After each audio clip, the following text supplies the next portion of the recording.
গরম পড়েছে, তাই এই গরমে আমের টক খেতে খুব ইচ্ছে করছে। তাই আর দেরি করব না, আমি তাড়াতাড়ি আম কেটে ধুয়ে নিয়েছি। এখন আমি রান্না করব আমের টক। আমি কড়াইয়ে তেল দিয়ে দিছি। এখন আমি তেজপাতা দিয়ে দিব, আমি মেথি আর সর্ষে দিয়ে দিব।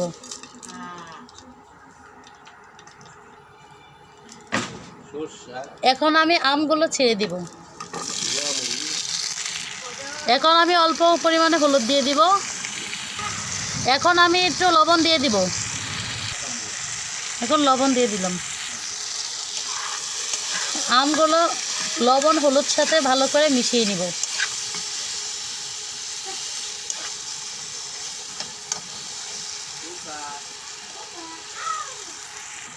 আমি আমগুলো একটু হালকা একটু নেড়ে চেড়ে নিয়েছি তেলের সাথে। এখন আমি অল্প পরিমাণে জল দিয়ে দিব।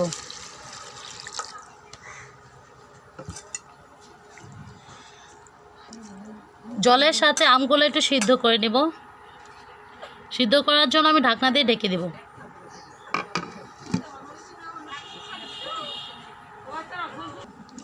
এখন আমি ঢাকনা খুলে দেখব। আপনারা দেখতেই পাচ্ছেন কালারটা খুব সুন্দর হয়েছে।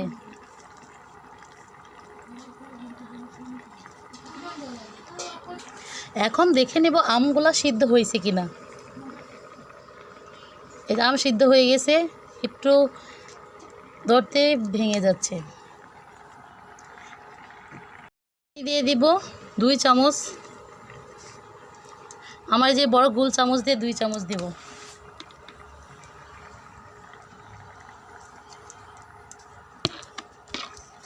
এখন চিনির সাথে ভালোভাবে মিশিয়ে নেব।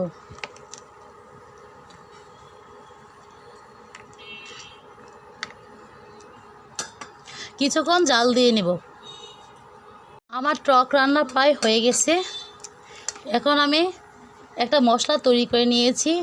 শুকনা মরিচ, মিষ্টি সস, ধনে আর একটু জিরে ভেজে গুঁড়ো করে নিয়েছি। এখন আমি এই গুঁড়োটাই এই চাটনির উপর দিয়ে ছড়িয়ে দিব অল্প পরিমাণে।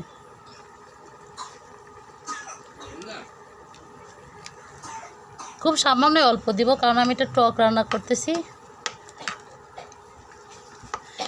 চাটনিটা একটু ঘন ঘন হয়, কিন্তু টক একটু পাতলা হয়। ভালোভাবে মিশিয়ে নিয়েছি। বাস তৈরি হয়ে গেল টক। এখন আমি বাটিতে নামিয়ে নিব। চাটনি টকের কালারটা খুব সুন্দর হয়েছে।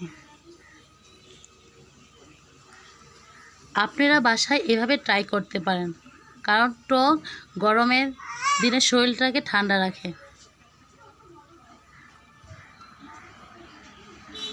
আমার এই টক রান্নাটা কেমন হয়েছে আপনারা অবশ্যই কমেন্ট করে জানাবেন।